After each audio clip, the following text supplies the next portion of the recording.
ਵਾਹਿਗੁਰੂ ਜੀ ਕੀ ਫਤਿਹ। ਵਾਹਿਗੁਰੂ ਜੀ। ਤੂੰ ਦਰਿਆਓ ਦਾਨਾ ਬਿਨਾ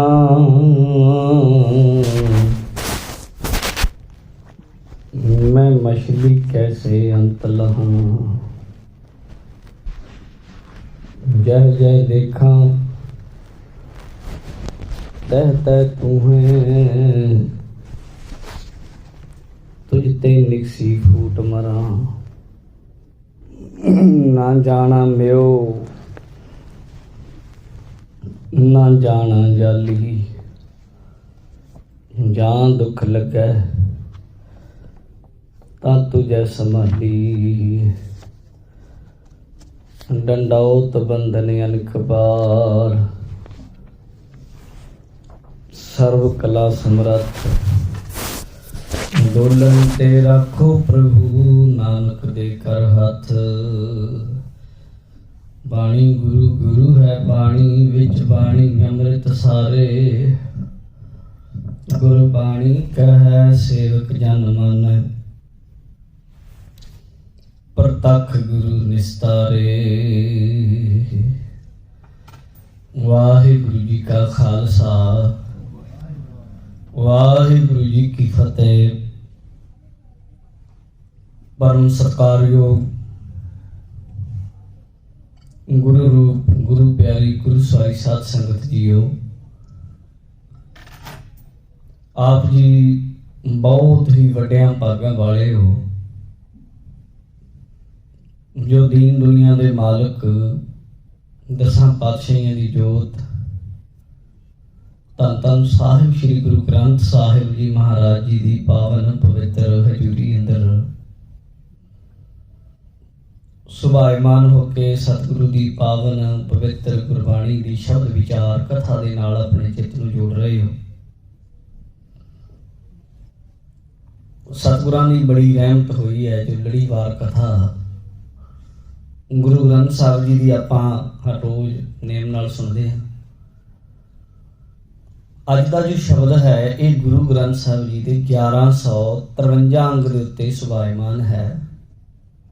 आओ एकाग्रता के सहित हाजरी लवाइए, जानिए गुरु साहब इस पावन शब्द विच की उपदेश देते हैं। हाजरी लवाउंदे होए आखो सतनाम श्री वाहिगुरु साहिब जी।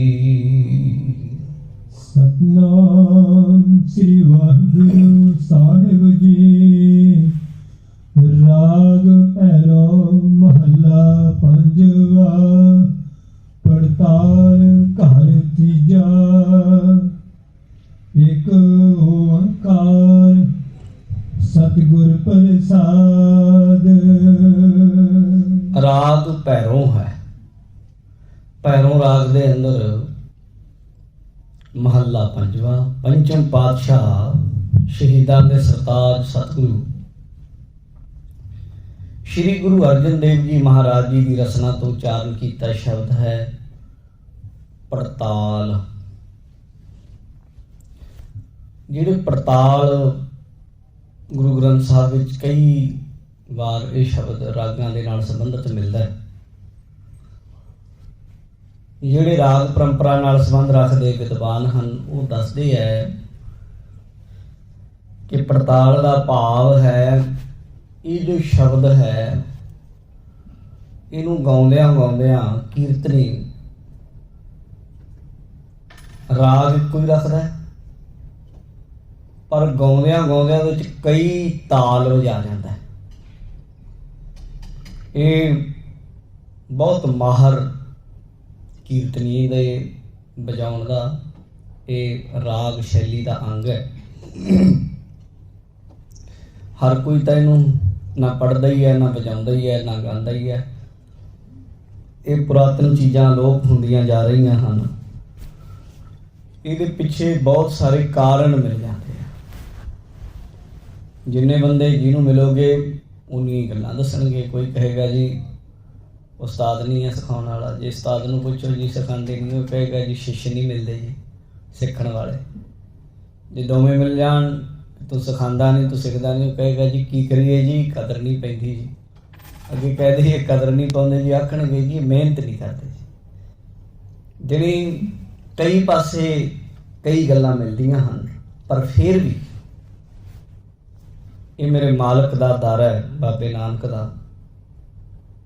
ਇਹਨੇ ਆਪਣੀ ਸੇਵਾ ਆਪੇ ਹੀ ਕਰਾ ਲੈਣੀ ਜੀ। ਤੋਂ ਕਰੋ ਉਹਨੂੰ ਜ਼ਰੂਰੀ ਨਹੀਂ ਕਿ ਉਹਦਾ ਪ੍ਰੋਫੈਸ਼ਨ ਹੀ ਹੋਵੇ। ਇਹ ਜਿਹਦੇ ਅੰਦਰ ਇਹ ਚਿਣਕ ਲਾਵੇ, ਸ਼ੌਕ ਲਾਵੇ, ਧੁਰ ਦਰਗਾਹੋਂ ਹੀ ਲਾ ਕੇ ਭੇਜਦਾ ਹੈ, ਉਹ ਆਪ ਪੂਰਾ ਹੈ। ਉਹਦੀ ਸਿਫਤ ਕਰਨ ਵਾਲਿਆਂ ਨੂੰ ਆਪ ਪੂਰੇ ਬਣਾ ਲੈਂਦਾ ਹੈ। ਤੇ ਫਿਰ ਉਹ ਕਈ ਐਸੇ ਗੁਰੂ ਘਰ ਦੇ ਕੀਰਤਨੀਏ ਹਨ ਜਿਹੜੇ ਪੜਤਾਲ ਗਾਉਂਦੇ ਔਰ ਬੜੀ ਕਮਾਲ ਦੀ ਗਾਉਂਦੇ ਆ। ਰਾਗ ਗਾਉਣਾ, ਉਹਦੇ ਵਿੱਚ ਗਾਉਂਦਿਆਂ ਤਾਲ ਬਦਲ ਦੇਣਾ, ਯਾਨੀ ਤਾਲ ਪੜਤਾਲ ਦਾ ਅਰਥ ਹੀ ਹੈ। ਪਹਿਲਾ ਮਹਾਂਪੁਰਸ਼ਾਂ ਨੇ ਜੋ ਸੰਪਰਦਾ ਦੇ ਅੰਦਰ ਜੋ ਗੁਰੂ ਗੋਬਿੰਦ ਸਿੰਘ ਸਾਹਿਬ ਮਹਾਰਾਜ ਨੇ ਸੀਨਾ ਵਸੀਨਾ ਅਰਥ ਦਿੱਤੇ, ਉਹਦੇ ਵਿੱਚ ਇਹਦਾ ਅਰਥ ਇਹ ਵੀ ਹੈ ਭਾਈ ਪੜਤਾਲ ਕਰ, ਆਪਣੇ ਅੰਦਰ ਨੂੰ ਖੋਜ, ਆਪਣੇ ਅੰਦਰ ਨੂੰ ਵਿਚਾਰ, ਤੂੰ ਕਿੱਥੇ ਖੜਾ ਹੈ। ਸੁਨੋ ਰੇ ਤੂੰ ਕੌਣ, ਕਹਾਂ ਤੇ ਆਇਆ, ਏਤੀ ਨਾ ਜਾਨੋ ਕੀਤੀਕ ਮੁੱਦਤ, ਚਲਤੇ ਖਬਰ ਨਾ ਪਾਇਆ। ਕੌਣ ਹੈ ਤੂੰ, ਕਿੱਥੋਂ ਆਇਆ। ਤੂੰ ਇਹ ਸਥੂਲ शरीर है, सूक्ष्म शरीर है, कारण शरीर है, जागृत अवस्था है, स्वप्न है, सुखोपत है। तू की है। अन्न में कोश है, प्राण में कोश है, विज्ञान में कोश है, मनो में कोश है, आनंद में कोश है, या इन्हों तो पार तिन अवस्था या तिना का साक्षी तुरिया अवस्था का अभिमानी आत्म चेतन है या जीव है। इस चीज़ की समझ पावे, ਇਹਦੇ ਲਈ ਜ਼ਿੰਦਗੀ ਲੱਗ ਜਾਂਦੀ ਹੈ। ਬਾਣੀ ਦੇ ਵਿੱਚ ਲਿਖਿਆ ਹੈ, ਜੋ ਬ੍ਰਹਮੰਡੇ सोई पिंडे, जो खोजै सो पावै, पीपा प्रणवै परम तत्त है, गुरमुख होए लिखावै। खोज का मार्ग है, पर ਜਿਹੜੇ ਕਰਦੇ ਹਨ, ਜਿਹੜੇ ਇਸ ਮਾਰਗ ਤੇ ਚੱਲੇ ਹਨ, ਉਹਨਾਂ ਨੂੰ ਮਿਲਦਾ है। कुछ आहों में कट गई, कुछ गुनाहों में कट गई, चलने वाले मंजिल पे जा लगे, रास्ता बदलने वालों की राहों में कट गई। ਚੱਲਾਂਗੇ, पैर पुटांगे ਉਹਦੇ ਵੱਲ, ਤੇ ਚੱਲਣਾ ਕੀ ਹੈ। ਉਹ ਅਸਲ ਗੁਰੂ ਸਾਹਿਬ ਕਹਿੰਦੇ ਉਹਦੇ ਵੱਲ ਚੱਲਣਾ ਆਪਣੇ ਆਪੇ ਦੀ ਖੋਜ ਪੜਤਾਲ ਕਰਨੀ ਹੈ। ਘਰ ਤੀਜੇ ਘਰ ਸੁਰਤਾਲ ਦੇ ਅੰਦਰ ਗਾਉਣ ਦਾ ਹੁਕਮ। ਇੱਕ ਓੰਕਾਰ ਸਤਿਗੁਰ ਪ੍ਰਸਾਦ, ਇਹ ਮੰਗਲ ਰੂਪ ਹੈ। ਪਰਮੇਸ਼ਰ ਵਾਹਿਗੁਰੂ ਇੱਕ ਹੈ। ਓੰਕਾਰ ਸਰਬ ਦਾ ਪ੍ਰਕਾਸ਼ਕ ਹੈ। ਸਤਿਗੁਰ ਪ੍ਰਸਾਦ ਉਸ ਦੀ ਪ੍ਰਾਪਤੀ ਹੁੰਦੀ ਹੈ, ਪਰ ਸਤਿਗੁਰੂ ਦੀ ਪ੍ਰਸਾਦ, ਕਿਰਪਾ, ਰਹਿਮਤ, ਬਖਸ਼ਿਸ਼ ਦੇ ਨਾਲ ਹੁੰਦੀ ਹੈ। ਇਉਂ ਗੁਰੂ ਸਾਹਿਬ ਨੇ ਆਰੰਭਤਾ ਕੀਤੀ ਹੈ। ਔਰ ਇਸ ਸ਼ਬਦ ਦੀ ਲਾਏ, ਇਸ ਸ਼ਬਦ ਦੇ ਬੋਲ, ਇਸ ਸ਼ਬਦ ਦੇ ਉਚਾਰਨ ਇੰਨੇ ਸੋਹਣੇ ਹੈ, ਨਾ ਵੀ ਅਰਥ ਸਮਝ ਲੱਗਣ। ਜਦੋਂ ਕਿਤੇ ਸ਼ਬਦਾਂ ਨੂੰ ਸੁਣੀਏ ਤੇ ਰੂਹ ਟਿਕ ਜਾਂਦੀ, ਮਨ ਟਿਕ ਜਾਂਦਾ, ਕਿਉਂਕਿ ਅਰਥ ਵੀ ਕੰਮ ਦਿੰਦੇ ਹੈ ਮਨ ਨੂੰ ਟਿਕਾਉਣ ਲਈ। ਪਰ ਅਰਥ ਵੀ ਜ਼ਰੂਰੀ ਨਹੀਂ ਹੁੰਦਾ ਵੀ ਅਰਥ ਹੀ ਇਕੱਲਾ ਕੰਮ ਕਰੇ। ਗੁਰਬਾਣੀ ਦੀ ਇੱਕ ਆਪਣੀ ਤਸੀਰ ਹੈ। ਸ਼ਬਦ ਦੇ ਅਰਥ ਨਾ ਵੀ ਸਮਝ ਲੱਗਣ ਤਾਂ ਵੀ ਉਹਦਾ ਆਪਣਾ ਅਸਰ ਹੈ। ਪੰਡਿਤ ਕਰਤਾਰ ਸਿੰਘ ਦਾਖਾ ਨੇ ਜੋ ਸ਼੍ਰੋਮਣੀ ਪੰਚੈਨ ਵਿਆਕਰਨ ਲਿਖੀ, ਉਹਦੇ 'ਚ ਉਹਨਾਂ ਇੱਕ ਬੜੀ ਸੋਹਣੀ ਉਦਾਹਰਨ ਦਿੱਤੀ। ਉਹਨੇ ਦਿੱਤੀ ਉਦਾਹਰਨ ਕਹਿਣ ਲੱਗਾ, ਕਹਿੰਦਾ ਜਦੋਂ ਢੋਲ ਵੱਜਦਾ ਹੈ ਉਹਦੇ ਅਰਥ ਥੋੜ੍ਹਾ ਹੁੰਦੇ ਆ ਕੋਈ, ਪਰ ਉਹ ਜਿਉਂ ਵੱਜਦਾ ਪੈਰ ਉੱਠਦਾ। ਜਿਹਦੇ ਅੰਦਰ ਨੱਚਣ ਦਾ ਸ਼ੌਕ ਹੁੰਦਾ, ਫਿਰ ਢੋਲ ਵੱਜਣ ਨਾਲ ਨੱਚਣ ਵਾਲੇ ਦੀ ਅੱਡੀ ਨਾ ਰਹਿੰਦੀ, ਜਿਵੇਂ ਆਪਣੇ ਪੰਜਾਬੀ 'ਚ ਕਹਿੰਦੇ ਆ, ਉਹ ਫਿਰ ਨੱਚਦਾ। ਹੁਣ ਉਹਦੇ ਅਰਥ ਥੋੜ੍ਹਾ ਕੋਈ, ਬੀਨ ਵੱਜਦੀ ਹੈ। ਜਦੋਂ ਕਿਤੇ ਦੂਰ ਵੀ ਬੀਨ ਵੱਜਦੀ ਹੋਵੇ, ਸੱਪ ਮਿਲਿਆ ਜਾਂਦਾ ਉੱਥੇ। ਹੁਣ ਤੁਸੀਂ ਦੱਸੋ ਵੀ ਸੱਪ ਨੂੰ ਕੋਈ ਅਰਥ ਸਮਝ ਆਉਂਦੇ? ਨਹੀਂ ਆਉਂਦੇ। ਉਹਦੇ ਅਰਥ ਹੈ ਵੀ ਨਹੀਂ ਉਹ ਧੁਨੀ ਦੇ, ਪਰ ਧੁਨੀ ਦਾ ਇੱਕ ਆਪਣਾ ਵਜੂਦ ਹੈ। ਧੁਨੀ ਸ਼ਬਦ ਦੀ ਇੱਕ ਆਪਣੀ ਹਸਤੀ ਹੈ। ਅਰਥ ਸਮਝ ਆ ਜਾਣ ਤਾਂ ਵੀ, ਨਾ ਵੀ ਸਮਝ ਆਉਣ, ਸ਼ਬਦ ਨੇ ਇਹ ਆਪਣੀ ਕਲਾ ਵਰਤਾਉਣੀ ਹੀ ਵਰਤਾਉਣੀ ਹੈ। ਅਰਥ ਤਾਂ ਇੱਕ ਉਹਦਾ ਛੋਟਾ ਜਿਹਾ ਹਿੱਸਾ ਹੈ, ਸਮਝਣੀ ਹੈ ਗੱਲ। ਕਈ ਬੰਦੇ ਇਸ ਗੱਲ ਤੇ ਬੜਾ ਜ਼ੋਰ ਲਾਉਣ, ਗੁਰਬਾਣੀ ਜੀ ਅਰਥਾਂ ਨਾਲ ਪੜ੍ਹੋ, ਜੇ ਨਾ ਅਰਥ ਸਮਝ ਆਏ ਤੇ ਪੜ੍ਹੀ ਦਾ ਫਾਇਦਾ ਹੀ ਕੀ। ਨਹੀਂ, ਇਹ ਤਾਂ ਤੁਸੀਂ ਇੱਕ ਪੱਖ ਜਾਣਿਆ ਉਹਦਾ, 9 ਜਿੰਨਾ ਕੁ ਪੱਖ। ਗੁਰਬਾਣੀ ਨੂੰ ਕੋਈ ਕਿਵੇਂ ਵੀ ਪੜ੍ਹੇ, ਬਸ ਇਹ ਸਮਝੋ, ਗੁਰਬਾਣੀ ਦੇ ਨੇੜੇ ਕੋਈ ਲੱਗੇ ਤੇ ਜਿਉਂ ਕੋਈ ਗੁਰਬਾਣੀ ਦੇ ਨੇੜੇ ਲੱਗੇਗਾ, ਗੁਰਬਾਣੀ ਨੇ ਉਹਦਾ ਜੀਵਨ ਸਫਲ ਕਰ ਹੀ ਦੇਣਾ ਹੈ, ਜਿਵੇਂ ਕਿਵੇਂ ਲੱਗ ਜਾਏ। ਸਾਰੇ ਲੋਕਾਂ ਨੂੰ ਨਹੀਂ ਅਰਥ ਸਮਝ ਆਉਂਦੇ ਸਨ। ਗੁਰੂ ਸਾਹਿਬ ਦੇ ਸਮੇਂ ਵੀ ਬਹੁਤ ਸਾਰੇ ਐਸੇ ਲੋਕ ਸਨ, ਉਹਨਾਂ ਨੂੰ ਕਿਹੜਾ ਸਮਝ ਆਉਂਦੀ ਸੀ। ਤੁਸੀਂ ਅਰਥਾਂ ਦੀ ਗੱਲ ਕੀ ਕਰੋ। ਜਪਜੀ ਸਾਹਿਬ ਬਾਰੇ ਪੁਰਾਤਨ ਜਨਮ ਸਾਖੀ ਵਿੱਚੋਂ ਮੈਂ ਤੁਹਾਨੂੰ ਬੋਲ ਦੱਸ ਦੇਣਾ। ਗੁਰੂ ਨਾਨਕ ਦੇਵ ਮਹਾਰਾਜ ਸੱਚੇ ਪਾਤਸ਼ਾਹ ਨੂੰ ਸਿੱਖਾਂ ਨੇ ਪੁੱਛਿਆ, ਗੁਰੂ ਨਾਨਕ ਦੇਵ ਜੀ ਮਹਾਰਾਜ ਸੱਚੇ ਪਾਤਸ਼ਾਹ, ਜਪਜੀ ਸਾਹਿਬ ਦੇ ਅਰਥ ਕੀ ਆ, ਸਾਨੂੰ ਸਮਝਾ। ਗੁਰੂ ਨਾਨਕ ਦੇਵ ਜੀ ਦੇ ਬੋਲ ਸਨ, ਭਾਈ ਜਪਜੀ ਕੇ ਅਰਥ ਵਾਹਿਗੁਰੂ ਹੀ ਜਾਣੇ। ਲਓ, ਜਪਜੀ ਦੇ ਜਿਹੜੇ ਅਰਥ ਨੇ ਵਾਹਿਗੁਰੂ ਰੱਬੇ ਜਾਣਦਾ ਵੀ ਉਹਦੇ ਕੀ ਅਰਥ। ਸਿੱਖਾਂ ਨੇ ਫਿਰ ਬੇਨਤੀ ਕੀਤੀ, ਮਹਾਰਾਜ ਤੁਸਾਂ ਵਾਹਿਗੁਰੂ ਦੇਖਿਆ, ਅਸੀਂ ਤੁਹਾਨੂੰ ਦੇਖਿਆ, ਕਿਰਪਾ ਕਰੋ। ਗੁਰੂ ਅੰਗਦ ਦੇਵ ਜੀ ਦੇ ਬੋਲ ਹਨ, ਫਿਰ ਕਿਰਪਾ ਕਰੋ ਸਾਨੂੰ ਜਪਜੀ ਦੇ ਅਰਥ ਸੁਣਾਏ ਦੇਵੋ। ਉੱਥੇ ਗੁਰੂ ਨਾਨਕ ਦੇਵ ਸਾਹਿਬ ਮਹਾਰਾਜ ਨੇ, ਜਿਹੜੀ ਆਪਾਂ ਗੱਲ ਕਹਿੰਦੇ ਨਾ, ਉੱਥੇ ਗੁਰੂ ਨਾਨਕ ਦੇਵ ਜੀ ਨੇ ਵੀ ਜਪਜੀ ਦੀ ਵਿਆਖਿਆ ਕੀਤੀ, ਪਰ ਨਾਲ ਆਖਿਆ ਇਹਦੇ ਅਰਥ ਜੋ ਅਸਲ ਹਨ ਉਹ ਤਾਂ ਵਾਹਿਗੁਰੂ ਹੀ ਜਾਣਦਾ ਹੈ, ਕਿਉਂਕਿ ਮਨੁੱਖ ਜਿੰਨੇ ਵੀ ਉਹਦੇ ਲਫ਼ਜ਼ ਨੇ ਉਹਨਾਂ ਦੇ ਅਨੁਸਾਰ ਹੀ ਬਿਆਨ ਕਰ ਸਕਦਾ ਹੈ। ਕੋਈ ਵੀ ਗੱਲ ਕਹਿਣੀ ਹੈ ਉਹਦੇ ਕੋਲ ਇੱਕ ਪੈਮਾਨਾ ਹੈ, ਉਹ ਹੈ ਸ਼ਬਦ ਦਾ ਪੈਮਾਨਾ। ਅਸੀਂ ਆਪਣੀ ਗੱਲ ਇੱਕ ਦੂਜੇ ਦੇ ਸਾਹਮਣੇ ਕਰ ਸਕਦੇ ਹਾਂ। ਸਾਡੇ ਕੋਲ ਕੇਵਲ ਆਦਾਨ ਪ੍ਰਦਾਨ ਕਰਨ ਦੇ ਲਈ ਕੰਨ ਹਨ, ਨੇਤਰ ਹਨ, ਇਹ ਸਰੀਰ ਹੈ 5 ਤੱਤਾਂ ਦਾ, ਜਾਂ 5 ਗਿਆਨ ਇੰਦਰੀ ਹੈ। ਥੋੜੀ ਜਿਹੀ ਡੂੰਘੀ ਗੱਲ ਹੈ, ਪਰ ਉਹ ਜਿਹੜਾ ਪਰਮਾਤਮਾ ਹੈ ਉਹ ਅਮਾਤਰ ਹੈ। ਤੁਸੀਂ ਥੋੜਾ ਅੱਗੇ ਜਦੋਂ ਸਮਝਦੇ ਇਸ ਚੀਜ਼ ਨੂੰ, 3 ਮਾਤਰਾਵਾਂ ਮੰਨਦੇ ਆ ਵੇਦਾਂਤ ਵਾਲੇ ਜਾਂ ਵੇਦ ਵਾਲੇ, ਉਕਾਰ, ਮਕਾਰ ਤੇ ਰਾਕਾਰ। ਕਹਿੰਦੇ 3 ਅਵਸਥਾ ਹੋ ਗਈਆਂ, ਓਮ ਕਹਿੰਦੇ ਹਨ, ਪਰ ਕਹਿੰਦੇ ਇੱਕ ਹੋਰ ਹੈ, ਉਹ ਕੀ ਹੈ, ਅਮਾਤਰਾ। ਮਾਤਰਾ ਕੀ, ਲੇਖੇ ਤੋਂ ਬਾਹਰ, ਜਿਹਦਾ ਹਿਸਾਬ ਨਹੀਂ, ਜੋ ਲਫ਼ਜ਼ਾਂ 'ਚ ਨਹੀਂ ਆ ਸਕਦਾ, ਜੋ ਬੋਲਾਂ 'ਚ ਨਹੀਂ ਆ ਸਕਦਾ, ਜਿੰਨਾ ਮਰਜ਼ੀ ਕਹੀ ਚਲੋ। ਤਦੇ ਗੁਰਬਾਣੀ ਵਿੱਚ ਗੁਰੂ ਸਾਹਿਬ ਨੇ ਪਰਮੇਸ਼ਰ ਬਾਰੇ ਬਹੁਤ ਕੁਝ ਆਖਿਆ, ਪਰ ਕਿਤੇ ਨਹੀਂ ਆਖਿਆ ਵੀ ਅੰਤ ਪਾ ਲਿਆ। ਉਹਨੇ ਆਖਿਆ, ਹਮ ਕਿਆ ਗੁਣ ਤੇਰੇ ਵਿਥਰੇ ਸੁਆਮੀ, ਤੂੰ ਅਪਰ ਪਾਰੋ ਰਾਮ ਰਾਜ। ਹਾਲਾਂਕਿ ਜਿੰਨੇ ਗੁਣ ਗੁਰਬਾਣੀ ਵਿੱਚ ਗੁਰੂ ਸਾਹਿਬ ਨੇ ਪਰਮੇਸ਼ਰ ਵਾਹਿਗੁਰੂ ਦੇ ਗਾਇਨ ਕੀਤੇ, ਕੇਵਲ ਬ੍ਰਹਮ ਦੀ ਵਿਚਾਰੇ ਤਾਂ ਬ੍ਰਹਮ ਵਿਚਾਰ, ਹੋਰ ਕੋਈ ਗੱਲ ਨਹੀਂ ਇਹਦੇ ਵਿੱਚ। ਪਰ ਇੰਨਾ ਕੁਝ ਕਹਿ ਕੇ ਵੀ ਇਹੀ ਗੱਲ ਆਖੀ, ਤੂੰ ਦਰਿਆਓ ਦਾਨਾ ਬੀਨਾ, ਮੈਂ ਮਛਲੀ ਕੈਸੇ ਅੰਤ ਲਹਾ। ਇੰਨਾ ਕੁਝ ਆਖ ਕੇ ਵੀ ਇਹੀ ਗੱਲ ਆਖੀ ਮਹਾਰਾਜ ਜੀ ਨੇ, ਤੂੰ ਸੁਲਤਾਨ ਕਹਾਂ ਹੋ ਮੀਆਂ, ਤੇਰੀ ਕਵਨ ਵਡਾਈ, ਜੋ ਤੂੰ ਦੇਹ ਸੋ ਕਹਾਂ ਸੁਆਮੀ, ਮੈਂ ਮੂਰਖ ਕਹਿਣ ਨਾ ਜਾਈ। ਤੇਰੇ ਗੁਣ ਗਾਵਾਂ ਦੇ ਬੁਝਾਈ, ਮੈਨੂੰ ਇਹ ਸਮਝ ਦੇ ਰਹੇ ਕਿ ਤੇਰੇ ਗੁਣ ਗਾ ਸਕਾਂ। ਇਸ ਲਈ ਗੁਰਬਾਣੀ, ਗੁਰਸ਼ਬਦ ਹੈ ਜਿਹੜਾ, ਇਹਦੇ ਵਿੱਚ ਇੱਕ ਆਪਣਾ ਰਹੱਸ ਹੈ। ਰਹੱਸ ਜੇ ਧਰਮ ਵਿੱਚੋਂ ਕੱਢ ਦਈਏ, ਧਰਮ ਦਾ ਬਚਦਾ ਹੀ ਕੁਛ ਨਹੀਂ, ਔਰ ਫਿਰ ਲੌਜਿਕ ਰਹਿ ਜਾਂਦਾ। ਲੌਜਿਕ ਤਾਂ ਕੁਛ ਵੀ ਨਹੀਂ ਹੁੰਦਾ। ਲੌਜਿਕ ਨੂੰ ਜਿਹੜੇ ਬਹੁਤ ਤਰਕ ਸ਼ਾਸਤਰ ਵਾਲੇ ਹੁੰਦੇ ਨਾ, ਸਭ ਤੋਂ ਵੱਡਾ ਲੌਜਿਕ ਹੈ ਜਿਹੜਾ ਤਰਕ ਸੰਗ੍ਰਹਿ ਨਿਆਂ ਸ਼ਾਸਤਰ ਦਾ ਮੰਨਿਆ। ਪਰ ਵਿਦਵਾਨਾਂ ਦੀ ਦੁਨੀਆ ਵਿੱਚ ਲੌਜਿਕ ਨੂੰ, ਤਰਕ ਨੂੰ ਵੇਸ਼ਵਾ ਦਾ ਰੂਪ ਦਿੱਤਾ ਹੈ। ਕਹਿੰਦੇ ਵੇਸ਼ਵਾ ਦਾ ਕੀ ਜੀ? ਕਹਿੰਦੇ ਤਾਂ ਅੱਜ ਇਹਦੇ ਕੋਲ ਆ, ਕੱਲ੍ਹ ਨੂੰ ਉਹਦੇ ਕੋਲ। ਪ੍ਰਮਾਣ ਹੋਣੇ ਚਾਹੀਦੇ ਆ ਕਿਸੇ ਗੱਲ ਦੇ। ਜਿਹਦੇ ਕੋਲ ਜ਼ਿਆਦਾ ਪ੍ਰਮਾਣ ਨੇ, ਤਕੜੇ ਆ, ਸਮੇਂ ਦੇ ਆ, ਉਹ ਜਿੱਤ ਸਕਦਾ। ਹੋ ਸਕਦਾ ਇੱਕ ਚੰਗਾ ਬੰਦਾ, ਸਹੀ ਗੱਲ ਕਰਨ ਵਾਲਾ, ਉਹਦੇ ਕੋਲ ਉਹਨੂੰ ਗੱਲ ਨੂੰ ਸਿੱਧ ਐਕਸਪਲੇਨ ਕਰਨ ਦਾ ਢੰਗ ਨਾ ਹੋਵੇ, ਉਹਦੇ ਕੋਲ ਹਾਰ ਜਾਏਗਾ। ਸਾਡੇ ਬਹੁਤੇ ਕੇਸ ਪੰਜਾਬ ਦੀਆਂ ਜੋ ਸਰਕਾਰੀ ਅਦਾਲਤਾਂ 'ਚ ਅਸੀਂ ਹਾਰਦੇ ਕਿਉਂ ਆ? ਜੋ ਲੋਕਾਂ ਦੇ ਹਿੱਤ ਵਿੱਚ ਸਰਕਾਰ ਨੇ ਵਕੀਲ ਦੇਣਾ ਹੁੰਦਾ ਮਾੜਾ ਦੇ ਦਿੰਦੇ ਆ, ਉਹ ਆਪਣੀ ਚੰਗੀ ਗੱਲ ਨੂੰ ਵੀ ਐਕਸਪਲੇਨ ਨਹੀਂ ਕਰ ਪਾਉਂਦਾ। ਇਸ ਲਈ ਦਲੀਲ ਕੋਈ ਮੈਨੇ ਨਹੀਂ, ਗੱਲ ਹੈ ਅਸਲ ਉਸ ਸੱਤ ਦੀ।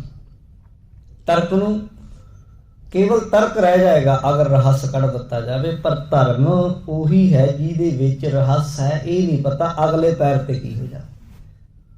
ਇਹੀ ਗੁਰਬਾਣੀ ਨੇ ਆਖਿਆ, ਇਹੀ ਪਰਮੇਸ਼ਰ ਹੈ। ਨਰ ਚਾਹਤ ਕਛ ਔਰੈ ਕੀ ਔਰੈ ਪਈ, ਇਹ ਪ੍ਰਮਾਣ ਹੈ ਗੁਰਬਾਣੀ ਵਿੱਚ ਬਹੁਤ ਵੱਡਾ ਪ੍ਰਭੂ ਦੇ ਹੋਣ ਦਾ। ਸਮਝਦੇ ਹੋ ਗੱਲ?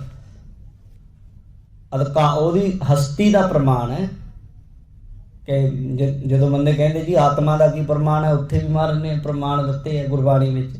ਵੀ ਜਦੋਂ ਪਹਿਲਾਂ ਆਖਿਆ ਜੀ ਕੀ ਪ੍ਰਮਾਣ ਹੈ, ਸਰੀਰ ਤੋਂ ਅੱਗੇ ਵੀ ਕੁਛ ਹੈ। ਮਹਾਰਾਜ ਕਹਿੰਦੇ ਜਦੋਂ ਸੌਣਾ ਉਦੋਂ ਸੁਪਨਾ ਨਹੀਂ ਆਉਂਦਾ, ਕਹਿੰਦੇ ਜੀ ਆਉਂਦਾ। ਫਿਰ ਇਹਦਾ ਮਤਲਬ ਆ ਸਰੀਰ ਤੋਂ ਅੰਦਰ ਵੀ ਕੋਈ ਚੀਜ਼ ਹੈ, ਕਹਿੰਦੇ ਜੀ ਹਾਂ, ਮੰਨ ਗਏ। ਸੁਪਨ ਅਵਸਥਾ, ਉਦੋਂ ਅੱਗੇ ਜੀ ਸੁਪਨ ਤੋਂ ਅੱਗੇ ਕੁਛ ਨਹੀਂ। ਮਹਾਰਾਜ ਕਹਿੰਦੇ ਸੁਪਨ ਕਈ ਵਾਰੀ ਜ਼ਿਆਦਾ ਨਹੀਂ ਸੁੱਤਾ ਹੁੰਦਾ, ਬਹੁਤ ਡੂੰਘੀ ਨੀਂਦ ਸੌ ਜਾਂਦਾ, ਉਦੋਂ ਕਿੱਥੇ ਚਲਾ ਜਾਂਦਾ, ਕਹਿੰਦੇ ਜੀ ਪਤਾ ਨਹੀਂ। ਕਹਿੰਦੇ ਸੁਖੋਪਤ ਅਵਸਥਾ।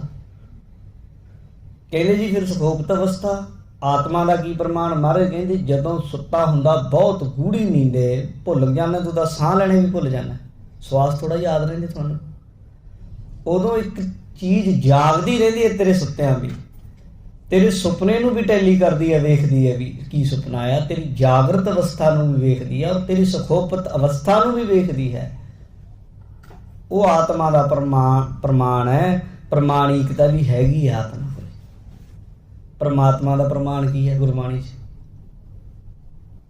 ਗੁਰਬਾਣੀ ਵਿੱਚ ਪਰਮਾਤਮਾ ਦਾ ਇਹ ਤਾਂ ਗਰੰਟੀਆਂ ਤਾਂ ਬਹੁਤ ਨੇ ਵੀ ਹੈ, ਤੂੰ ਹੈ ਤੂੰ ਹੈ, ਤੂੰ ਹੋਵਨਹਾਰ, ਤੂੰ ਹੈਗਾ, ਹੁਣ ਵੀ ਹੈ, ਪਹਿਲਾਂ ਵੀ ਸੀ, ਅੱਗੇ ਵੀ ਹੋਵੇਗਾ। ਇਹ ਤਾਂ ਹੋ ਗਈ ਵਿਸ਼ਵਾਸ ਦੇ ਉੱਤੇ ਯਕੀਨ ਨਾਲ ਗੱਲ ਕਰਨੀ। ਪਰ ਜੇ ਪ੍ਰਮਾਣਿਕਤਾ, ਉਹ ਪ੍ਰਮਾਣਿਕਤਾ ਇਹ ਦਿੱਤੀ ਹੈ, ਮਤਾ ਕਰੈ ਪੂਰਵ ਕਹਿਤਾਈ ਪੱਛਮ ਹੀ ਲੈ ਜਾਤ। ਇਹ ਪ੍ਰਮਾਣ ਹੈ ਉਸਦੇ ਹੋਣ ਦਾ ਕਿ ਤੂੰ ਐ ਇਨਸਾਨ ਚਾਹੁੰਦਾ ਵੀ ਮੈਂ ਪੂਰਬ ਨੂੰ ਜਾਣਾ, ਪਰ ਜ਼ਿੰਦਗੀ 'ਚ ਆਪਣੀ 'ਚ ਨਿਗਾਹ ਮਾਰੀ ਕਿ ਜੋ ਕੁਝ ਤੂੰ ਸੋਚਿਆ ਸੀ ਉਹੀ ਕੁਝ ਹੋਇਆ। ਨਰ ਚਾਹਤ ਕਛ ਔਰੈ ਕੀ ਔਰੈ ਭਈ, ਮੈਂ ਕੁਝ ਹੋਰ ਚਾਹੁੰਦਾ, ਮੈਂ ਕੁਝ ਹੋਰ ਪਲਾਨ ਜ਼ਿੰਦਗੀ ਦੇ ਕੀਤੇ, ਉਹਨੇ ਕੁਝ ਹੋਰ ਸੈੱਟ ਕਰਤੇ। ਇਹਦਾ ਮਤਲਬ ਹੈ ਤੂੰ ਬਹੁਤ ਕੁਝ ਚਾਹੁੰਦਾ ਹੈ, ਤੂੰ ਬਹੁਤ ਕੁਝ ਚਾਹੁੰਦਾ ਹੈ, ਪਰ ਤੇਰੇ ਇੰਨਾ ਕੁਝ ਕਰਨ ਕਰਾਉਣ ਦੇ ਪਿੱਛੇ ਵੀ ਕੋਈ ਹਸਤੀ ਹੈ, ਕੋਈ ਹੈ ਜਿਹੜਾ ਸਾਰਿਆਂ ਨੂੰ ਸੈੱਟ ਕਰ ਰਿਹਾ ਹੈ। ਕਿਸੇ ਸ਼ਾਇਰ ਨੇ ਲਿਖਿਆ, ਕੋਈ ਤਾਂ ਹੈ ਜੋ ਨਿਜ਼ਾਮੇ ਹਸਤੀ ਚਲਾ ਰਹਾ ਹੈ। ਕੋਈ ਤਾਂ ਹੈ ਨਾ ਜਿਹੜਾ ਏਡੀ ਵੱਡੀ ਸੰਸਾਰ ਦੇ ਚੱਕਰ ਨੂੰ ਚਲਾ ਰਿਹਾ, ਇਹ ਪ੍ਰਮਾਣ ਹੈ ਉਹਦਾ। ਤਾਂ ਇਸ ਤਰੀਕੇ ਪ੍ਰਮਾਣ ਵੀ ਹਨ, ਪਰ ਪ੍ਰਮਾਣਾਂ ਤੋਂ ਬਾਹਰ ਵੀ ਹੈ। ਸ਼ਾਸਤਰ ਵਿੱਚ, ਨਿਆਏ ਵਿੱਚ ਖਟ ਪ੍ਰਮਾਣ ਮੰਨੇ ਹਨ, ਪਰ ਗੁਰੂ ਸਾਹਿਬ ਕਹਿੰਦੇ ਪ੍ਰਮਾਣਾਂ ਤੋਂ ਵੀ ਪਰੇ ਆ। ਪ੍ਰਮਾਣੋ ਪ੍ਰਿਯੰਤ, ਪ੍ਰਮਾਣਾਂ ਤੋਂ ਵੀ ਪਰੇ ਤੋਂ ਪਰੇ ਉਹਦੀ ਹਸਤੀ ਹੈ। ਤੇ ਜਦੋਂ ਉਹਦੀ ਹਸਤੀ ਨੂੰ ਮੰਨਾਂਗੇ, ਫਿਰ ਜਿਹੜੇ ਅਰਥ ਹੁੰਦੇ ਆ ਜਾਂ ਜਿਹੜੀ ਬੁੱਧੀ ਆ ਸਾਡੀ, ਉਹ ਤਾਂ ਇੰਨੀ ਕੁ ਹੈ ਛੋਟੀ। ਇਹ ਸਮੁੰਦਰ ਹੈ, ਤੇ ਸਮੁੰਦਰ ਨੂੰ ਇੱਕ ਚਮਚ ਨਾਲ ਕੋਈ ਕੀ ਜਾਣ ਲੈ। ਇਸ ਲਈ ਜਦੋਂ ਵੀ ਗੁਰਬਾਣੀ ਪੜ੍ਹੋ, ਗੁਰੂ ਘਰ ਆਵੋ, ਸੇਵਾ ਕਰੋ, ਆਪਣੀ ਬੁੱਧੀ ਨੂੰ ਸਾਈਡ ਤੇ ਰੱਖ ਕੇ ਉਸ ਸਮਰੱਥ ਅੱਗੇ ਉਹਦੇ ਹੱਥਾਂ ਵਿੱਚ ਆਪਣੇ ਆਪ ਨੂੰ ਦੇ ਦਈਏ, ਤੇ ਫਿਰ ਭਲਾ ਹੀ ਹੋਵੇਗਾ ਭਾਈ। बुरा नहीं सब भला ही है, हार नहीं सब जीता है। इस तरीके समझ लगेगी। इस शब्द ਨੂੰ ਹੁਣ ਤੁਸੀਂ ਪੜ੍ਹ ਕੇ ਸੁਣ ਕੇ ਵੇਖੋ, ਇਹਦੀਆਂ ਧੁਨੀਆਂ ਕਿਸ ਤਰੀਕੇ ਤੁਹਾਡੇ ਉੱਤੇ, ਬੋਡੀ ਉੱਤੇ ਆਪਣਾ ਪ੍ਰਭਾਵ ਛੱਡਦੀਆਂ ਨੇ। ਇਹਦੀ ਇੱਕ ਉਚਾਰਨ ਲੈ ਧੁਨੀ ਐਸੀ ਕਮਾਲ ਦੀ ਹੈ। ਪੜ੍ਹਦੇ ਹਾਂ, ਆਓ ਜੀ ਸੁਣਦੇ ਹਾਂ। ਭਾਰਤ ਪਾਲ ਪ੍ਰਭ ਕਿਰਪਾਲ ਕਵਨ ਗੁਣ ਗਨੀ। ਅਰਥ ਵੇਲੇ ਤਾਂ ਬੜੇ ਇਹਦੇ ਵਿਸ਼ਰਾਮ ਲੱਗਣਗੇ, ਪਰ ਜਦੋਂ ਪੜ੍ਹਨਾ ਉਦੋਂ ਇਹਦਾ ਕੋਈ ਵਿਸ਼ਰਾਮ ਨਹੀਂ ਹੈਗਾ। ਕਮਾਲ ਦਾ ਸ਼ਬਦ ਹੈ। ਪ੍ਰਤਪਾਲ ਪ੍ਰਭ ਕਿਰਪਾਲ ਕਵਨ ਗੁਣ ਗੁਣੀ, ਅਨੇਕ ਰੰਗ ਬਹੁਤ ਰੰਗ ਸਰਬ ਕੋ ਧਨੀ ਰਹਾਓ। ਅਨੇਕ ਗਿਆਨ ਅਨੇਕ ਧਿਆਨ, ਅਨੇਕ ਜਾਪ ਜਾਪ ਤਾਪ, ਅਨੇਕ ਗੁਣਤ ਧੁਨਤ ਲਲਤ, ਅਨੇਕ ਧਾਰ ਮੁਨੀ। ਇਹ ਹੈ ਅਨੇਕ ਨਾਦ ਅਨੇਕ ਬਾਜ, ਨਿਮਖ ਨਿਮਖ ਅਨੇਕ ਸਵਾਦ, ਅਨੇਕ ਦੋਖ ਅਨੇਕ ਰੋਗ, ਮਿਟੈ ਜਾ ਸੁਣੀ। नानक सेव अपार देव तटह खटह वर्त पूजा गवन भवन यात्र करन सगल फल पुनी। ये देखो किन्नी एक लै किन्नी जबरदस्त है। ये संस्कृत के जिहड़े कई बार ਉਹਦੇ शिव की आराधना वाले ये लाइटां दे नाल कई बारी पढ़ते हैं। बड़ा लोग साडे कहंदे जी वाह वाह पता नहीं की धुनियां, वो सारियां गुरु ग्रंथ साहिब विच आईयां हन धुनियां। हुण की कह रहे ने, प्रतपाल परतपाल प्रभ कृपाल। कहंदे भाई गुरमुखो प्रतपालना का अर्थ हुंदा रखण वाला। तेरी प्रतिपालना जनी तेरे ताई जो पालदा है, रोजी दिंदा है, जिन्हों कि रोजी दिखांदा है, कि राज़ दिखांदा है, जेड़ा रोजी देण वाला प्रभ। प्रभ का अखरी अर्थ है प्रभता वाला, शोभा वाला। कृपाल जो कृपा करने वाला है। आलै संस्कृत का शब्द है, कृपा प्लस आलै। आलै का अर्थ होंदा घर। महाराज कहते जिमें विद्यालय शब्द वरतते हैं ना, उसका अर्थ भी है विद्यालय। इदा बड़े सारे शब्द मिलणगे। कहते वाहिगुरु कृपा का घर है, कृपा का सुम है। घर जनी जिमें अग का घर सूरज है, पानी का घर समुंदर है। इदा हरेक चीज़ का एक घर हुंदा, उसका वजूद हुंदा, उसकी जड़ हुंदी है। महाराज कहते जिन्नी भी दुनिया में कृपा है हे वाहिगुरु सब तेरे घरों आउंदी है। किसी जीव के अंदर थोड़ी, किसी अंदर बहुती, पर जिन्नी भी कृपा हो रही किसी जीव ते वो तेरे घरों आउंदी। तू उहदा घर है, वजूद है। कवन गुण गनी हे मेरे वाहिगुरु मैं किहड़े गुण तेरे गनी। गनी का अर्थ है गिना संस्कृत विच। अगर गनी फारसी का ला लईए तो उसका अर्थ हुंदा जानना, जान लेना। हे मेरे वाहिगुरु मैं तेरे किहड़े गुण जाना, या मैं तेरे किहड़े गुण गिना। तू तो प्रतिपालना करना है जीव नूं कित्थों लिआउंदा कढ के। अज असीं जिहड़ा कुछ हस्ती मनदे हां अपनी, कुछ ना कुछ भी मैं कुछ हाँ, पर है कि माँ की रक्त पिता बिंद धारा, पानी मैला माटी गोरी, इस माटी की पुतरी जोरी। कबीरा धूर सकेल कै पुरिया बांधी दे। धूड़ी इकट्ठी कर लई, मिट्टी दी असी पुतलियां, पर साडी जो वजूद है कदे वेखो अपने आप में साडा वजूद की है। जदों महाराज ने कहा एक बूंद तो साडी सिरजना हुई, पर जदों असी पढ़ते हैं ना तो ये भी मिलता है कि जो साडा DNA असल रूप में, ये असल रूप में जो मनोविग्यानियों को पढ़ीए गहराई नाल फिर गल्लां पर भी उहदे विच तुहाडी शरीर तो पहला भी तुहाडी सारी उहदे विच लिखी पई है गल। ऐसा लिखिया मिलदा ग्रंथां विच। तुहाडी उम्र कितनी होनी, तुहाडा स्वास्थ्य कितना होना, तुहाडा रंग रूप किदां दा होना, की कुछ होना, कौन आ जिहड़ा ये कुछ लिखदा है। तुहाडे पिछले जन्मांतरां दे संस्कार उहदे च पए। इत्थे तक 3 कर्म है जिहड़े जिन्हों प्रालब्ध कह दिंदे, संचित कह दिंदे, किरियामान कह दिंदे। किरियामान तां तुसीं करने हैं। 2 कर्म है जिहड़े प्रालब्ध अते संचित उहदे विच पए आ। तुहाडे प्रालब्ध लैके आउंदी आ ओह इक बूंद। कौन है ये इन्ना कुछ करी बैठा फिट तुहाडे लई। फिर वो बूंद दा एक नियम है साडे शरीर का कण का, माता के उदर के अंदर आके उन्हें टिकना है। तो फिर 10 मास माता उदर रखा लगन ते इतना से फिर किवें उहदी रचना रची जाती है। गुरबाणी कहती है, तुसीं कहंदे जिन तू साज सवार सिगारिया गर्भ अगन में जिना मारिया। तेनू किवें साजिया, निर्गुणी आर आन्या सो प्रभ सदा समाल जिन किया तिस कीत रख नानक निभही नाल। रमैया के गुण चेत प्राणी कवन मूल ते कवन दृष्टानी। तुम चेते कर तेरा मूल की है कितों चलिया ते तेरी दिख की हो रही है। महाराज कहते तू प्रतिपालना करना है मेरे वाहिगुरू जीव दी, कई थाई कई रूपों में रखदा है। हे मेरे प्रभु तू बड़ा कृपालु दयालु है, मैं तेरे किहड़े गुण गावां, किहड़े किहड़े गावां, तेरे कावण कावण गुण कह कह गावां, तू साहिब गुणी निधाना। जिन्ने भी मैं तेरे गुण गाउंदा हाँ, अगे वेखदा हाँ तेरे होर भी बड़े गुण हन, होर भी बड़े हन। अनेक रंग बहुत रंग सर्व को धनी। अनेक रंग तेरे बड़े रंग है, कौतक चोज अनेक रंग, अनेका रंग हन, बहुत रंग। गुरु महाराज कहते बहुत रंग ने तेरे, बहुत। उदां व्याख्या करने वाले विद्वान इनू इदां भी कर दिंदे, बहुत तरंग, कहते तेरियां बहुत तरंगा ने। माया ममता है बहु रंगी, जिवें समुंदर दे विच अनंत लहरां हुंदियां हन, पानी दा ही रूप हुंदियां हन, इसे प्रकार गुरु साहब कह रहे ने, कहते अनेक रंग है मेरे परमात्मा, तेरे अनेक ही चोज हन, बहुत रंग तेरे, बहुत ही रंग ने। साडी समझ नहीं आउंदी। बंदे की तां जिस तरह की जिंदगी उन्हें जिउणी हुंदी है, जिस तरह के उहदे संस्कार हुंदे हन, उस तरह की उन्हें दुनिया दिसती है, पर हर किसी नूं एक वक्री उहदी दृष्टि है, उहदे लई सृष्टि एक वक्रे तरीके की दिस रही है।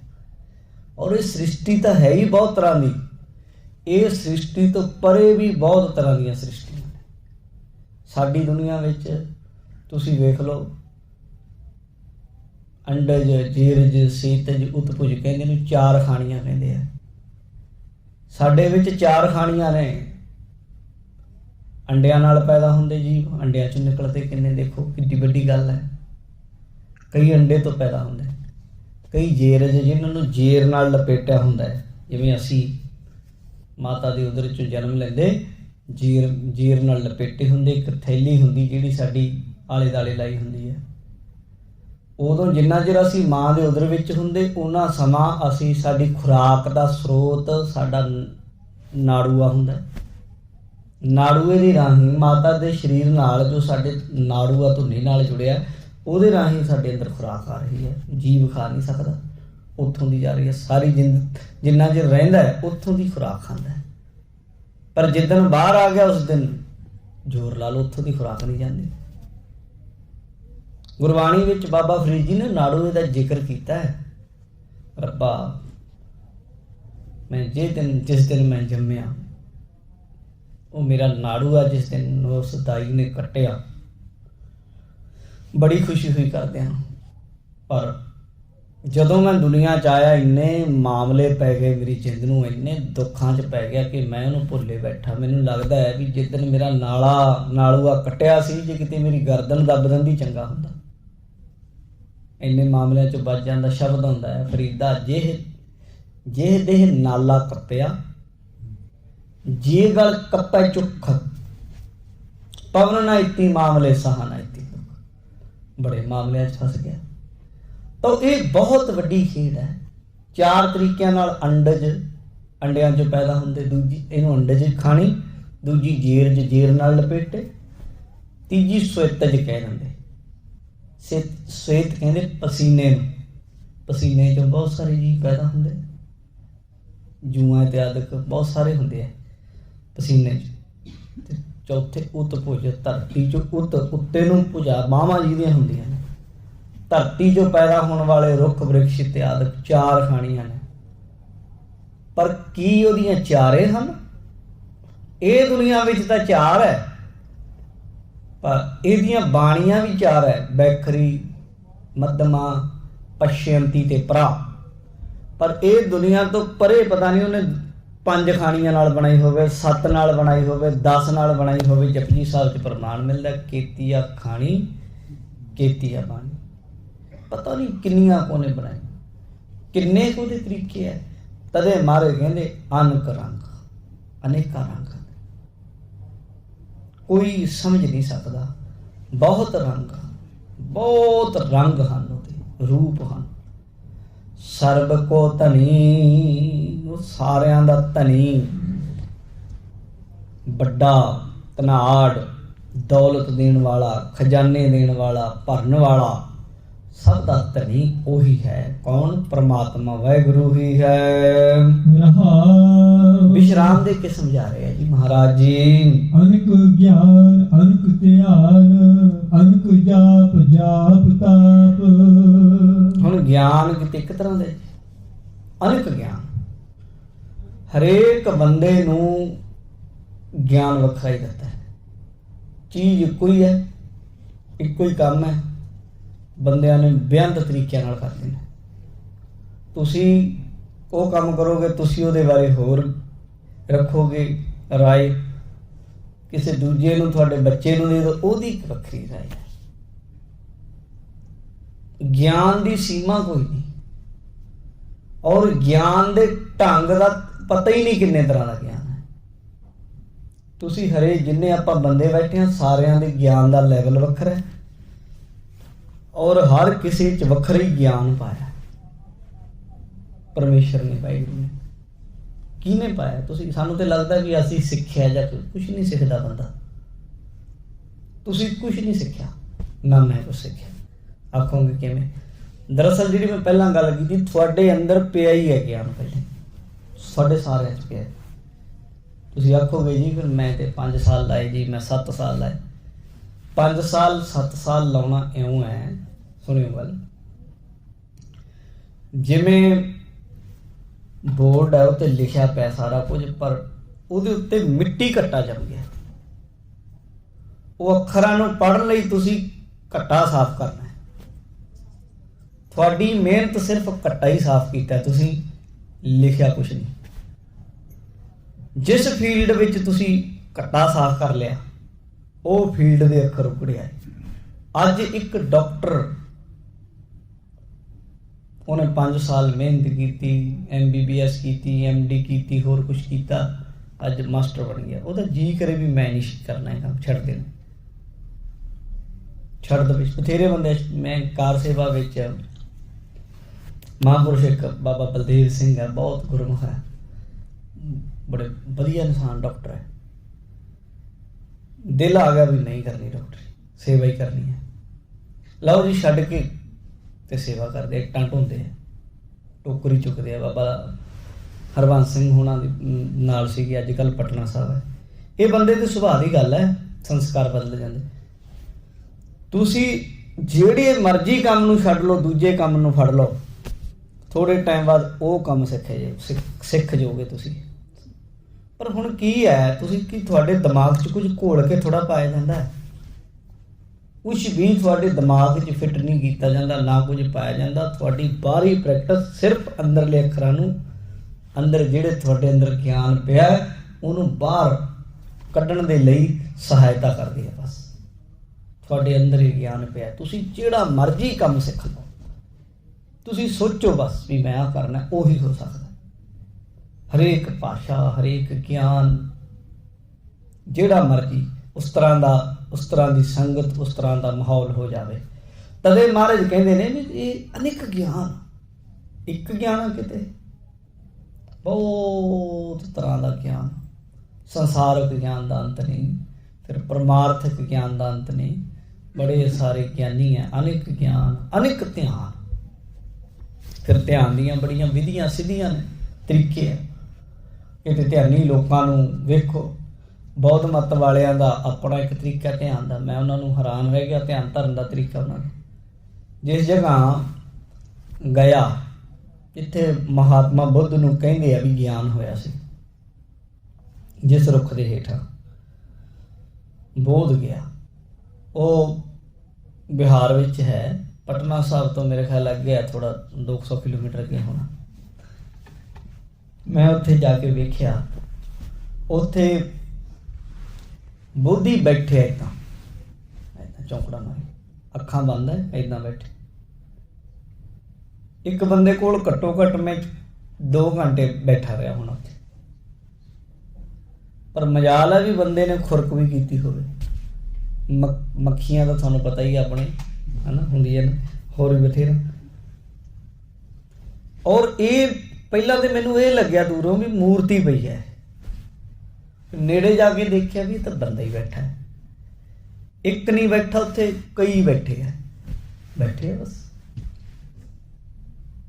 ਇਹਨੂੰ ਕਹਿੰਦੇ ਆ ਜਿਵੇਂ ਤੇਲ ਵੱਤ ਧਾਰਾ ਲਾ ਕੇ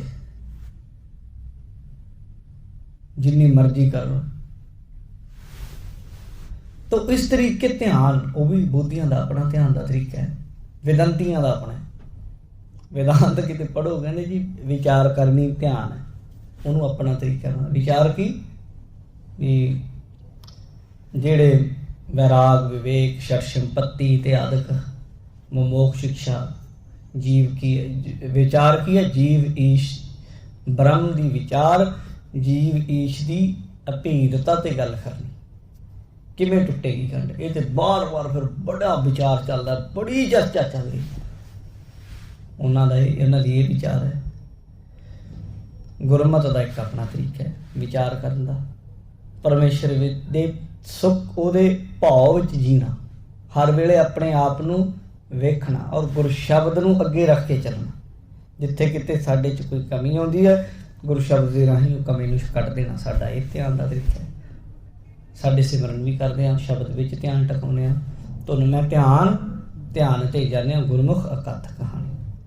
पर हुण एक ध्यान है किते योगियां नूं वेखो, योग मत वो कहंदे सारियां इंद्रियां नूं इंद्री सकल समेट के बख जों लावे ध्यान, ਉਹਦੇ ਚਾਣਕੇ ने लिखा सारियां इंद्रियां नूं समेट लेना जिवें बगला ऐ बैठा हुंदा ऐ पूरे दा पूरा ध्यान ला के इउं ध्यान लाना। बड़े ध्यान के तरीके है। वो कहते जी ध्यान नूं लियाओ इत्थे परबट्टियां ते टकाओ, इत्थे लियाओ जी सारा ध्यान इत्थे लियाओ, इत्थे फिर जोन पैन लग जाता है, फिर अगे जाओ। कई तरीके है, कईयां दा ये तरीका है। ध्यान धरन वालियां दे बहुत ध्यान के तरीके है। पर भाई गुरदास जी कहते ज्ञानन में ज्ञान और ध्यानन में ध्यान गुर, सगल धर्म में गृहस्थ प्रधान है। ज्ञान बथेरे है, ध्यान बथेरे है, ध्याना चो ध्यान वड्डा, ज्ञाना चो ज्ञान वड्डा गुरु नानक दा। और सारे जिमें गृहस्थी वनप्रस्थ जा ब्रह्मचारी इत्यादि जिहड़े हैगे इन्हां दे उन्हां सारियां चों गृहस्थी चंगा है। इस तरीके सन्यासी इत्यादि तो इउं ही गुरु नानक दा ज्ञान ध्यान सब तो वड्डा है। उंज महाराज कहते अनेकां ज्ञान अनेक ध्यान, अनेक जाप जाप ताप, अनेक कई तरह के लोग जाप कर रहे हैं मंत्रां दा। कोई मंत्र करी जा रहा है, कोई किते। जपजी साहब जी कहते असंख्य जाप, एक नहीं अणगिणत बंदे जप कर रहे हैं, अणगिणत मंत्र की साधना करी जाते। कोई भूतां प्रेतां नूं वस कर रहा है, कोई बंदियां नूं वस कर रहा है, कोई सत्संग जी सिवे जगाई जाता, कोई कुछ करी जाता। अनेकां तरह के जाप मंत्र लोग जप रहे, अनेक जाप जप रहे मंत्र। ताप कई तपस्या कर रहे, पुट्ठे लटक रहे, जल धारे कर रहे, धुनियां तपा रहे हैं। अनेक गुणत तुम तलत अनेक धार मुनि। महाराज कहते अनेक गुणित तुनित ललित, अनेका ही बंदे गुणित उहदे गुण गा रहे हैं। तुनित ललित प्यारियां धुनियां। कई बंदियां दा यही है कि राग विद्या नाल उहनूं खुश किया जा सकता है, प्यारियां प्यारियां मिठियां मिठियां धुनियां नाल उहदे अलाप कर रहे हैं, गा रहे हैं। कईयां ने गा के बनाया। गुरु नानक देव महाराज ने सच्चे पातशाह ने परमेश्वर नूं गा के ही पाया। उहदी सिर्फ कीर्तन कीता, कीर्तन नाल परमेश्वर की प्राप्ति का राह दस्सिया, उहदी सिफत सलाहता। हाँ होर भी मार्ग हैं, पर सब तो नेड़ला राह उहदी सिफत सलाह दा गुरु नानक देव ने दस्सिया। कहंदे अनेकां ही बंदे इस पासे लगे, अनेक धार मुनि, अनेकां ही मुनि जन मुनि मौन धारी बैठे, चुप कीते बैठे, बोलदे ही नहीं।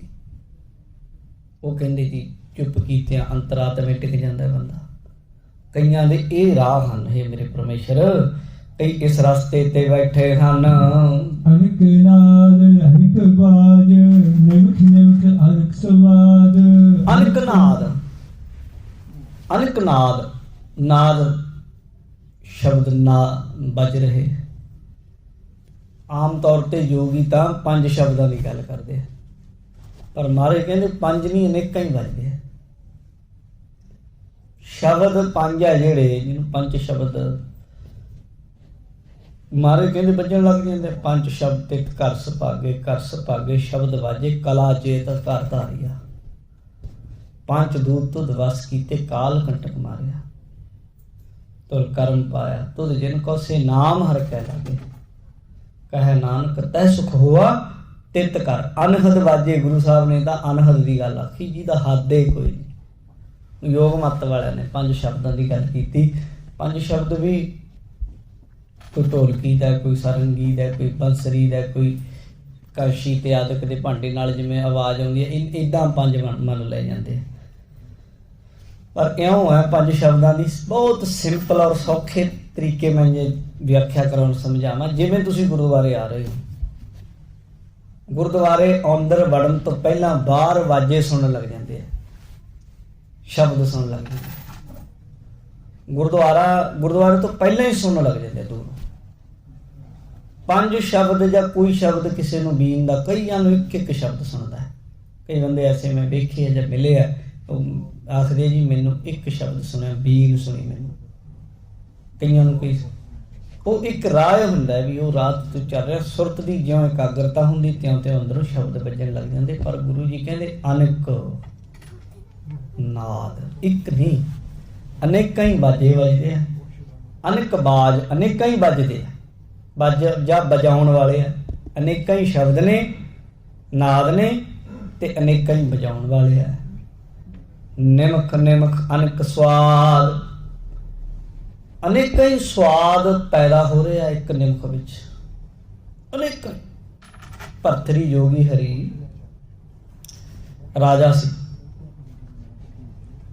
उन्हें बराग शब्द 3 ग्रंथ पढ़े, तिने बड़े कमाल दे है। अपने संप्रदाय टकसाल के अंदर एक ग्रंथ का पढ़ाया जाता है जिन्होंने कहते बराग शतक। बराग दे 100 दोहरे उन्हें लिखे बंदे ने, योगी ने। ये तां पढ़ाया जाता है, योग मत धारण तो पहला वाले उन्होंने छड्डते। योगी बन तो बाद जिहड़ा उन्होंने वैराग होया ओहदी सारी अवस्था उहदे च है बराग शतक विच। उंज उहदे 2 ग्रंथ होर ने, एक का नाम है नीति शतक, दूजे का शिंगार शतक है। वो तिन्ने ही मैनू लैने पे, तिन्ने ही लए मैं। तीजा वराग शतक, वराग शतक पहला भी पढ़िया सी, संप्रदाय च टकसाल च पढ़ाउंदे आ। वराग शतक चो ये गल लिखदा, कहंदा मत्थे ते हत्थ मारदा, कहंदा ओहो हो, कहंदा बड़ा कहंदा गलत तरीके रहा, मैं भटकदा रहा। पुछण कहंदा भी क्यों बई? कहंदा मैं इसे गल च रहा, रस भोगदा रहा, शराबा पींदा रहा, भोग भोगदा रहा, इस करके भी खौरे मैं भोगां नूं भोग रहा या मैं शराब नूं पी रहा। कहंदा अकल अज आई भी इहनूं मैं नहीं पी रहा, मैनूं पी। मैं भोगां नूं नहीं भोग रहा, भोग ते नित नवें हो रहे हैं, मुक्की नहीं। नित नवीं नवीं चीज़ां संसार विच आ रही हैं, नित नवें भोग आ रहे हैं। भोग नहीं मुक्के, भोगां नूं भोगण वाला बंदा मुक रहा है। इसलिए कहंदा इस गल की समझ बड़ी औखी आउंदी बंदे, नहीं तो यही भुलेखा बनया रहिंदा मैं भोग रहा। सतगुरु जी कहते अनेक स्वाद, अनेक स्वाद, निमख निमख अनेक स्वाद। हरेक पल तो बाद नवा ही स्वाद जिंदगी का बन रहा।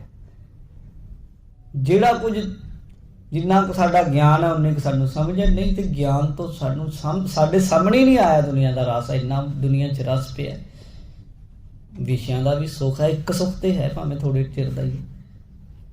महाराज कहते अनेक दोख अनेक रोग, कहते दुनिया च अनेकां दोष ने, भैड़े तो भैड़े दोष पे, पाप इन्ने नखिद तो नखिद पाप पे हैं कि मौत का फरिश्ता भी कंब उठता भी, इन्ने पापी लोग है। किते जपजी साहब च पढ़ो, असंख गल वड वो किते पढ़ो, हत्या कमाए संख पापी पाप कर जाए, संख कूड़ियार हन भाई। पर कहते अनेक रोग मिटाए जस सुनी। ਜੇ ਤੁਸੀਂ ਜਸ ਸੁਣ ਲਵੋ, ਰੋਗ ਵੀ ਅਨੇਕਾਂ ਹੀ ਹਨ, ਪਰ ਇਹ ਵਿਸ਼ੇ, ਵਿਕਾਰ, ਸਵਾਦ, ਦੋਸ਼ ਇਹ ਮਿਟ ਸਕਦੇ ਹਨ ਅਗਰ ਤੁਸੀਂ ਜਸ ਪ੍ਰਮਾਤਮਾ ਦੀ ਸਿਫਤ ਸਲਾਹਤਾ ਸੁਣੋ ਜੀ। ਨਾਨਕ ਸੇਵ ਅਪਾਰ ਦੇਵ, ਤਟੈ ਖਟੈ ਵਰਤ ਪੂਜਾ। ਮਹਾਰਾਜ ਕਹਿੰਦੇ ਹੁਣ ਆਖਰੀ ਪੰਕਤੀ 'ਚ ਕਹਿੰਦੇ ਆ, ਆਪਾਂ ਅੱਜ ਇਹੀ ਸ਼ਬਦ ਸੰਪੂਰਨ ਕਰਾਂਗੇ ਤੇ ਫਿਰ ਅੱਗੇ ਇਹਦੀ ਸਮਾਪਤੀ ਹੋ ਜਾਏਗੀ। ਫਿਰ ਆਪਾਂ ਅੱਗੇ ਅਗਲੇ ਗਿਆਨੀ ਸਿੰਘ ਤੋਂ ਪਰਸੋਂ ਨੂੰ ਸੁਣਿਓ ਅਗਲਾ ਸ਼ਬਦ ਹੈ ਜਿਹੜਾ ਨਾਨਕ ਸੇਵ ਅਪਾਰ ਦੇਵ। ਭਾਈ ਸਭ ਤੋਂ ਵੱਡੀ ਸੇਵਾ ਗੁਰੂ ਦੀ, ਪਰਮੇਸ਼ਰ ਦੀ ਸਭ ਤੋਂ ਵੱਡੀ ਇਹੀ ਚੀਜ਼ ਹੈ, ਦੇਵ ਪਰਮੇਸ਼ਰ ਨੂੰ ਮਨਾਉਣਾ। ਕਹਿੰਦੇ ਤਟੈ ਖਟੈ, ਤਟ ਤੀਰਥਾਂ ਦੇ ਕੰਢਿਆਂ ਤੇ, ਖਟੈ ਛੇ ਸ਼ਸਤਰ, ਨਿਆਏ, ਵੈਸ਼ੇਸ਼ਿਕ, ਪਤੰਜਲੀ, ਵੇਦਾਂਤ ਤੇ ਆਦਿਕ ਜਿਹੜੇ ਵੀ ਹਨ ਇਹ ਖਟੈ। ਵਰਤ ਰੱਖਣੇ, ਭੁੱਖੇ ਤੇ ਆਦਿਕ ਰਹਿਣਾ, ਪੂਜਾ ਕਰਨੀ, ਗਵਨ ਭਵਨ ਸੰਸਾਰ 'ਚ ਘੁੰਮਣਾ, ਯਾਤਰਾ ਕਰਨੀ, ਯਾਤਰਾਵਾਂ ਕਰਨੀਆਂ, ਸਗਲ ਫਲ ਪੁੰਨ, ਸਾਰੇ ਫਲ ਜਿੰਨੇ ਵੀ ਪੁੰਨ ਹੈ, ਸਭ ਤੋਂ ਵੱਡਾ ਪੁੰਨ ਇਹ ਹੈ ਨਾਨਕ ਸੇਵ ਅਪਾਰ ਦੇ। ਭਾਈ ਸੇਵਾ ਕਰੋ ਗੁਰੂ ਦੀ, ਅਤੇ ਉਸ ਅਪਾਰ ਸਭ ਤੋਂ ਵੱਡਾ ਦੇਵਾਨ ਦੇਵ, ਰਾਜਾਨ ਰਾਜ, ਭਾਨਾਨ ਭਾਨ, ਦੇਵਾਨ ਦੇਵ, ਉਪਮਾ ਮਹਾਨ ਦਾ ਜੋ ਮਾਲਕ ਹੈ ਵਾਹਿਗੁਰੂ ਹੈ, ਉਹਦੇ ਲੜ ਲੱਗ ਜਾਈਏ ਤਾਂ ਭਾਈ ਇਹ ਲੋਕ ਸੁਖੀਏ ਪਰ ਲੋਕ ਸੁਹੇਲੇ ਹੋ ਸਕਦੇ ਹਨ। ਇਹ ਗੁਰੂ ਸਾਹਿਬ ਨੇ ਬਖਸ਼ਿਸ਼ ਕੀਤੀ ਹੈ ਜੀ। ਇੱਥੇ ਸ਼ਬਦ ਦੀ ਸੰਪੂਰਨਤਾ। ਹੁਣ ਕੱਲ੍ਹ ਦਾ ਹੀ ਦਿਨ ਆਪਣੇ ਕੋਲ ਹੈ, ਕੱਲ੍ਹ ਨੂੰ ਖੁੱਲ੍ਹੀ ਵਿਚਾਰ ਹੋਏਗੀ, ਸ਼ਬਦ ਦੀ ਵਿਚਾਰ ਆਪਾਂ ਇੱਥੇ ਸੰਪੂਰਨ ਕਰਦੇ ਹਾਂ। ਜਿੰਨੀਆਂ ਸੰਗਤਾਂ ਵੀ ਦੂਰੋਂ ਨੇੜੇ ਚੱਲ ਕੇ ਗੁਰੂ ਦਰਬਾਰ 'ਚ ਹਾਜ਼ਰ ਹੋਈਆਂ, ਸਭਨਾਂ ਦਾ ਧੰਨਵਾਦ, ਹੋਈਆਂ ਭੁੱਲਾਂ ਦੀ ਖਿਮਾ ਜੀ। ਬਲਾਓ ਫਤਿਹ। ਵਾਹਿਗੁਰੂ ਜੀ ਕਾ ਖਾਲਸਾ, ਵਾਹਿਗੁਰੂ ਜੀ ਕੀ ਫਤਿਹ। ਆਪਣੇ ਕੋਲ ਢਾਡੀ ਜਥਾ ਪਹੁੰਚਿਆ, ਬਹੁਤ ਪਿਆਰੇ ਵਿਦਵਾਨ ਸਿੰਘ ਹਨ, ਭਾਈ ਸੁਖਪ੍ਰੀਤ ਸਿੰਘ ਹੋਣੀ, ਸਭਰਾਵਾਂ ਵਾਲਾ ਜਥਾ, ਉਹਨਾਂ ਦੇ ਕੋਲ ਆਪਾਂ ਲਾਹਾ ਲੈਣਾ ਹੈ ਜੀ। ਵਾਹਿਗੁਰੂ ਜੀ ਕਾ ਖਾਲਸਾ, ਵਾਹਿਗੁਰੂ ਜੀ ਕੀ ਫਤਿਹ।